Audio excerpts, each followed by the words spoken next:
안녕하세요. 잘들 지내셨죠? 네, 잠깐 기도하겠습니다. 사랑의 주님, 우리가 하나님을 닮은 영적인 존재라 어디에서건 어떻게든 존재할 수 있다라는 것을 믿습니다. 우리의 마음이 있는 곳에 하나님이 계시다라는 것을 믿고 우리의 뜻이 있는 곳에 하나님의 일이 큰 역사를 이룰 수 있다라는 것도 믿게 하여 주옵소서. 비록 떨어져서 드리는 예배지만 이 안에 우리의 마음이 하나 되게 하시고 서로를 바라보고 그리워하는 그 사랑으로 하나님을 위한 놀라운 일들이 일어나는 기적을 맛볼 수 있게 도와주시옵소서. 감사드리며 예수 그리스도 이름으로 간절히 기도하옵나이다. 아멘. 잘 들리세요? 감사합니다. 지난주에 우리가 했었던 얘기 기억하시나요? 아브라함이 애굽에 가서 어려움을 겪었으나 어려울 때에 기도할 줄을 몰랐고 그런 와중에서도 하나님은 아브라함을 돌보셨다라는 것을 우리는 기억합니다. 근데 그 설교 이야기를 듣고 저한테 질문하시는 분이 계셨어요. 그렇게 기도하지 않아도 하나님이 우리를 살펴보시는 걸 얼마나 하실까요? 몇 번이나 하실까요? 혹시나 우리가 어떻게 잘못되면 그 은혜를 놓쳐버릴 수가 있는 겁니까? 이렇게 물으시는 분이 계시더라고요. 여러분들도 그런 거 고민해 보셨어요? 제가 말씀드리고자 하는 결론은 이제 바로 이렇습니다. 하나님과 함께 여행을 같이 하고 있으면 그 은혜를 받을 수가 있어요. 근데 그 여행이 하나님과 함께 하는 여행이 아니라면 그러면 우리는 그 은혜를 누릴 수가 없습니다. 아브라함의 여행이 왜 시작되었는지를 한번 생각해 보세요. 하나님이 너의 아버지 집을 떠나서 내가 지시하는 곳까지 가라고 말씀하셨죠. 그 여행이 아직 끝나지 않았어요. 계속되고 있는 중입니다. 비록 우리의 모습도 아직 변하지가 않아서 조금씩 성장하고 있고 그 성장이 하나님께서 바라시는 것만큼 도달하지 않았음에도 불구하고 우리는 그 여행을 계속할 수밖에 없지요. 그래서 하나님이 봐주시는 거예요. 하나님은 우리가 하나님이 원하시는 데까지 자라기를 바라시지만 아직까지 성장하고 있다는 것도 잊지 않으시거든요. 때문에 여러분 혹시나 오늘 여러분의 마음이 나는 많이 부족한데 하나님이 나를 내치시면 어떡하지? 하는 걱정이 있으시다면 그 걱정을 내놓으시기를 바랍니다. 하나님은 여러분에게 명령하신 것이 끝날 때까지 여러분이 성장할 수 있는 기회를 주시는 거예요. 그 시간을 하나님과 함께 하시고 은혜 속에서 일어나시기를 그리스도 이름으로 축원합니다. 오늘 본문의 이야기는 그와 달리 시간과 생각을 달리하는 사람의 이야기가 나와요. 그게 누군가 하면 롯이라는 조카 이야기죠. 아브라함이 성장하지 않았기 때문에 아브라함이 얘기하는 하나님, 아브라함이 보이고자 하는 그 신앙의 모습들이 롯이 보기에는 닮을 수 있는 것보다는 비평할 거리들이 훨씬 더 많았어요. 특히나 애굽에서의 모습은 더 실망스러웠죠. 우리 삼촌이 하나님을 섬긴다면서 왜 저렇게 행동을 하지? 왜 믿음이 없지? 왜 용기가 없지? 왜 마누라를 뺏겨놓고서도 저렇게 아무것도 하지 못하고 있을까? 근데 그런 것들을 다 지켜보면서 오히려 롯은 믿음의 길이 아닌 반대의 길을 가게 돼요. 그걸 아무것도 소용이 없다라는 투로 얘기하게 되죠. 더군다나 이제는 바로의 눈에 나게 돼서 애굽의 땅을 떠나가게 되지만 롯의 마음에는 다른 것이 있었던 거죠. 여기 더 오래 머물 수 있으면 좋았을 텐데. 아직은 기근이 끝나지 않았거든요. 여기 더 있어야 할 그런 목적과 이유가 분명한데, 근데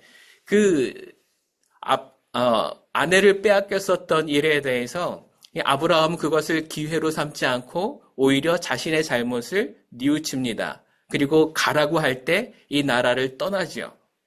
롯은 생각했을 거예요. 아니야, 내가 바로에게 더 큰 것을 요구하면 들어줄 수도 있지 않을까? 내가 삼촌이라면 그렇게 하지 않았을 거야. 나는 애굽에 더 오래 살 거야.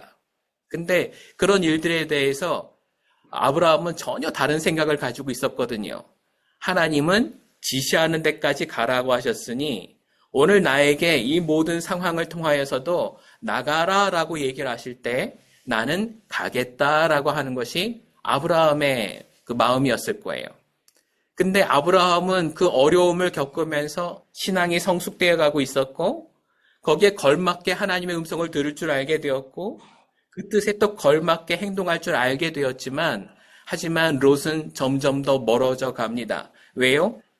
보는 것이 달랐거든요.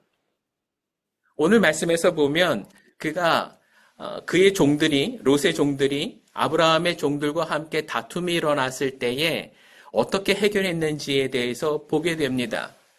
아브라함은 그것을 가슴 아파했어요. 하지만 롯은 그 일을 보고 오히려 떠나야 할 시기가 되었다라고 생각했었던 것 같아요. 오늘 말씀에 보면 롯의 이야기는 단 한마디도 나오지 않습니다. 하지만 그가 어떻게 생각했는가에 대한 힌트를 볼 수 있는 구절이 나와요. 10절이거든요. 10절 한번 같이 읽어볼까요? 창세기 13장 10절 같이 읽어봅니다. 롯이 멀리 바라보니 요단 온 들판이 소알에 이르기까지 물이 넉넉한 것이 마치 주님의 동산과도 같고 이집트 땅과도 같았다. 아직 주님께서 소돔과 고모라를 멸망시키기 전이었다. 아멘. 여기서 보면 특이한 말이 나와요.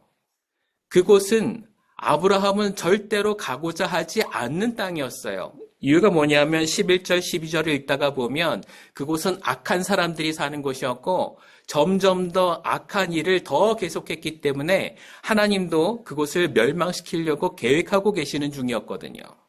아브라함은 그걸 알 수 있었습니다. 그곳에 가면 우리의 마음을 지킬 수가 없었고 하나님이 기뻐하실 만한 선한 삶을 살 수가 없다라는 것을 그는 알고 있었어요. 그래서 그는 그 땅은 가지 않으려고 마음먹고 가지 않고 있었지요. 롯이 만일 이 그룹의 리더였다면 이미 거기 가고도 남았을 거예요. 애굽에서 올라오지 않을 생각도 있었고 거기 너무 나쁜 땅이고 악한 사람들이 사는 땅인데도 오늘 그는 뭐라고 얘기하는가 하면 주님의 동산과도 같다. 애굽의 땅처럼 비옥하고 물도 많은 곳이다. 이렇게 그리워하고 있어요. 때문에 롯은 지금 뭘 보고 있는가 하면 하나님이 아니라 자신이 살 궁리만을 하고 있는 것이죠. 때문에 여기에서 아브라함과 롯이 헤어질 수밖에 없는 현실이 일어납니다. 여러분, 우리 교회 안에서도 이런 일들이 많아요. 우리는 함께 사랑한다고 얘기하고 함께 하나님을 섬긴다고 얘기하고 함께 하나님을 온전히 섬기는 교회를 만들기 위해서 노력은 하지만 우리가 결별을 해야 할 때가 있어요. 그때가 언제냐? 바로 이때예요. 나는 하나님을 바라보지만 내 조카는 하나님이 아닌 세상을 바라보고 있을 때 우리는 같이 할 수가 없게 돼버려요. 근데 세상에는 그렇지 않은 교회들이 너무 많아요. 모든 사람이 한결같이 세상을 바라보고 있는 교회도 있거든요. 바로 이때 저는 우리 모든 교우들이 우리의 교회에 대해서 기도하고 다시 한번 스스로를 살펴볼 수 있으면 좋겠어요. 여러분, 우리 교회는 하나님을 바라보는 교회입니까? 여러분은 하나님을 바라보시는 성도이십니까? 만약 그렇지 않다면 우리 안에서 이러한 갈등이 생기고 어려움이 생기고 서로 미워하게 하는 일들은 아주 비일비재하게 일어날 수밖에 없어요. 왜냐하면 쳐다보는 것이 다르기 때문에. 우리는 우리가 예배하는 이곳이 하나님의 나라라고 생각하고 있지만 너무 힘들고 어려운 우리의 가정이 하나님을 섬길 수 있는 최고의 예배의 장소라고 생각하고 있지만 하지만 우리의 그런 모습을 보고 떨쳐나가고 싶고 도망가고 싶은 사람들도 분명히 있을 거거든요. 그러면 결별해야 됩니다. 왜요? 같이 살면 안 되나요? 오늘 같이 살아서는 안 되는 이유가 오늘 이 이야기에 나오거든요. 아브라함은 왜 떠나려고 했을까요? 오늘 그 처음 이야기부터 한번 생각해 봅시다. 우리가 지지난주에 읽어봤지만 아브라함의 아버지 데라가 아직 살고 있어요. 하란이라는 땅에서. 그 하란이라는 이름은 롯의 아버지의 이름이거든요. 할아버지가 자신의 아버지의 이름을 가지고 그 마을을 만들었을 때에 롯에게는 어떤 의미가 있었을까요? 대대로 아버지의 유지를 이어서 살아갈 수 있는 마을로 할아버지가 만들어주고자 하지 않았을까요? 근데 그 할아버지를 내버려 두고 아브라함이라는 삼촌을 따라왔어요. 이유가 뭘까요?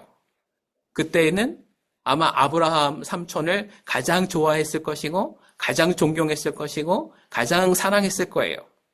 내 미래가 우리 삼촌처럼 됐으면 좋겠어라는 바람을 가지고 있었을 거란 말이죠. 하지만 그 마음이 이제는 무너졌어요. 이제는 더 이상 삼촌을 사랑하지 않아요. 이제는 더 이상 삼촌을 존경하지 않아요. 왜냐하면 나라면 그렇게 행동하지 않았을 것이고 나라면 그렇게 결정하지 않았을 텐데 자꾸 우리 삼촌의 결정은 내가 바라보는 것과는 반대로 가고 있거든요. 지금까지 롯은 하나님을 섬겨온 것이 아니에요. 자기의 꿈을 위해서 하나님을 이용해 먹고 왔었던 거죠. 하지만 그 끝을 바라보게 됩니다. 더 이상 롯은 이 모든 것들을 눈뜨고 봐줄 수가 없어요. 이제는 자기 종들이 삼촌의 종들과 싸울 때도 가만 내버려 둬요. 가운데 가서 중재를 하거나 아니면 그 가운데서 이렇게 해서 같이 살아보자라는 얘기를 하지 않습니다. 오늘 그래서 결국에는 삼촌이 이렇게 얘기하는 거예요. 너랑 나랑 이제는 서로 떨어지는 수밖에 없겠다. 네가 동쪽에 가면 내가 서쪽에 갈 것이고 네가 북쪽으로 가면 나는 남쪽으로 갈 것이다 라고 얘기를 해요.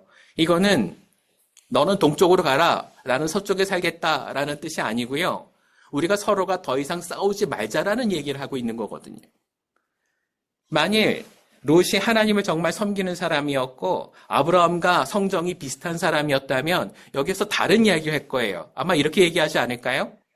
우리가 같이 살아가는 방법을 한번 찾아봅시다 라고 하던가 기근이 끝날 때까지만 서로 떨어져서 지내고 그리고 다시 함께 살아갈 수 있는 방법을 찾아봅시다 라고 얘기하지 않을까요? 그것도 아니라면 삼촌 이럴 때 기도하라고 그러지 않으셨어요? 이때 우리 같이 기도합시다 라고 얘기할 수도 있었겠죠. 방법은 여러 가지 있었습니다. 하지만 롯은 바로 그 삼촌의 이야기를 그래 나는 이제 떠날 거야 라는 확신으로 받아들입니다. 이유가 뭐지요? 롯의 마음에는 떨어지고 싶은 마음이 있었거든요. 근데 오늘 아브라함의 얘기를 한번 잘 새겨보세요. 너는 동쪽으로 가면 나는 서쪽으로 가겠다. 선택권을 누구에게 줬죠? 롯에게 줬지요. 이건 롯을 기만하거나 아니면 무시하는 처사가 아니었어요. 롯을 오히려 존중하고 네가 먼저 선택해라. 그러면 내가 뒤따라서 행하겠다라고 얘기하는 것은 그 모든 권리를 선택권을 롯에게 주는 거였어요. 그러면 롯이 잘 결정했다면 이렇게 헤어지지는 않을 수도 있다라는 얘기죠. 하지만 롯은 헤어지는 것을 결정을 합니다. 아브라함도 그거 받아들일 수밖에 없었어요. 생각해 보세요.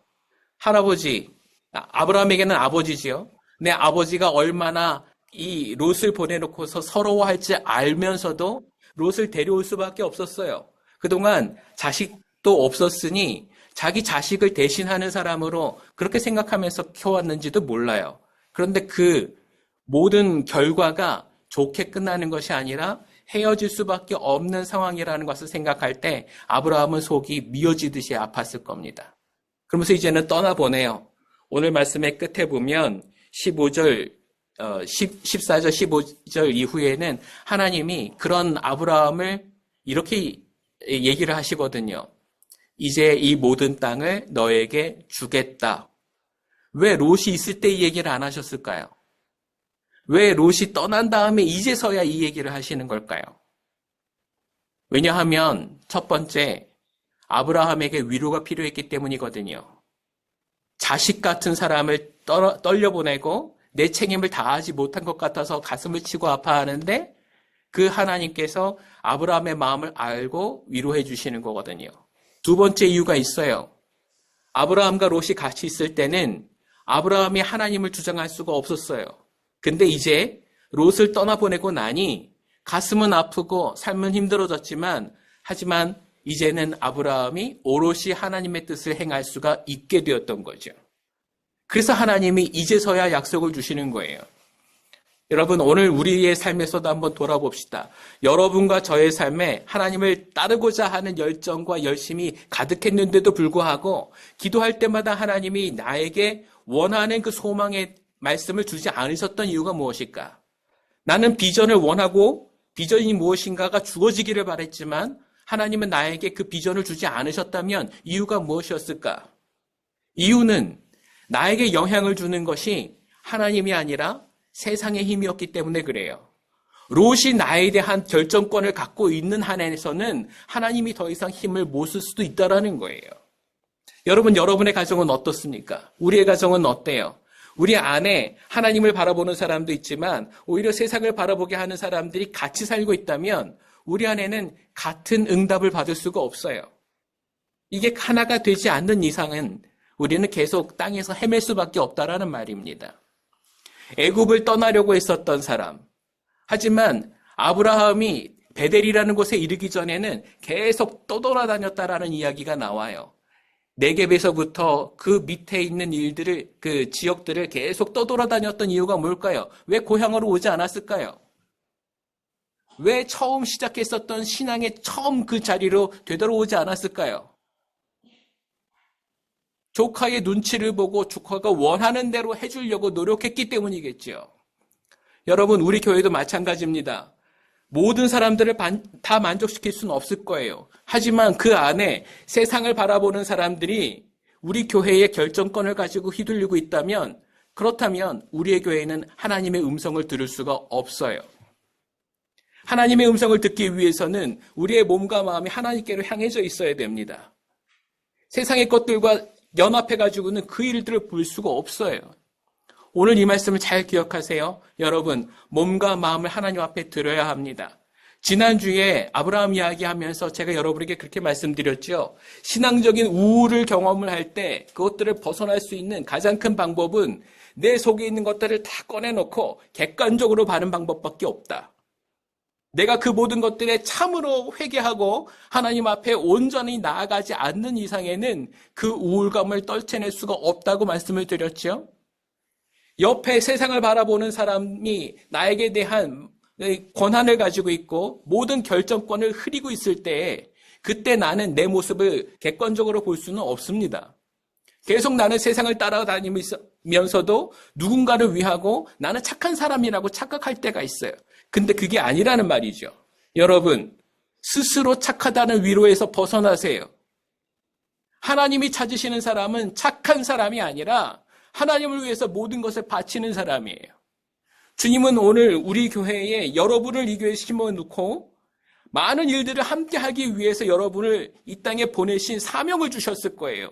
그러면 그 사명이 하나하나 걸릴 때마다 저 사람은 이렇게 하지 말자고 하는데 저 사람은 그렇게 하지 말자고 하는데 이게 자꾸 걸리기 시작을 하면 그 다음에는 우리가 어디로 가게 되죠? 아마 처음 결정했던 거는 달리 산으로 가고 있을지 모르겠어요. 하지만 여러분 이제 그 발걸음을 멈춰야 합니다. 하나님이 원하시는데 하나님이 지시하는 데까지 가지 않으면 이 여행은 중도 탈락해버리고 말아요. 여행이 중도 탈락이 된다면 내가 다 크기도 전에 세상의 모든 악한 사람으로부터 물들어버리고 악하게 살게 돼버릴 수가 있다라는 말이죠. 그럼 그때는 더 하나님이 나를 돌보실까요? 아니에요. 그런 일은 없을 거예요. 그때는 하나님과 함께하는 여행이 아닐 테니까요. 여러분과 제가 지금 한없이 어리석어도 괜찮습니다. 아직 잘할 일이 너무나도 많아도 괜찮아요. 하지만 중요한 것은 바로 이 여행을 하나님과 함께하고 있다는 것만은 놓치지 말아야 돼요. 이 여행의 주인은 하나님이세요. 그분의 손을 잡고 이 여행의 길을 끝까지 가지 않으면 우리는 우리가 원했던 그 신앙과 삶의 꿈들을 이룰 수가 없게 되어버리고 말 거예요. 제가 지금 여러분이 다 보이지 않거든요. 근데 이렇게 집중이 잘 안 되고 많이 힘드시다라는 걸 알겠어요. 옆에 있는 분들 한번 보시겠어요? 힘들어 보이죠? 네. 등을 한번 토닥여 보세요. 등을 토닥여 보면서 이렇게 한번 얘기해 볼까요? 애쓰고 있어. 잘하고 있어. 하나님도 칭찬하실 거야. 네. 잘하고 계세요. 여러분과 제가 이렇게까지 애쓰면서 예배를 위해서 도전한다라는 것이 어떤 의미가 있는지 오늘 한번 생각해 보세요. 저는 제네바가 3개월 전에는 아무것도 아니었어요. 근데 지금 한국에 와 있는 지금은요. 이 조그만 모니터로 여러분을 보고 있는데 고향을 보고 있는 것과 같아요. 제 마음이 온통 거기가 있어요. 이제는 제가 한국이 아무것도 아니에요. 저는 온통 제 마음에는 제네바밖에 없어요. 여러분도 그렇게 생각하시나요? 하나님이 내 마음의 전부를 차지하고 있을 때, 내가 하나님의 일을 하겠다라고 하는 열심이 있을 때, 여러분은 이미 하늘에 살고 있는 거예요. 이 땅에서 사는 것이 아니라. 근데 우리는 날개를 달고 혼을 날아가야 할 그런 존재인데도 불구하고 우리는 날지 못하고 이 땅에서 계속 패배를 맛보고 살고 있다면 여러분 그건 잘못 살아가고 있다라는 거죠.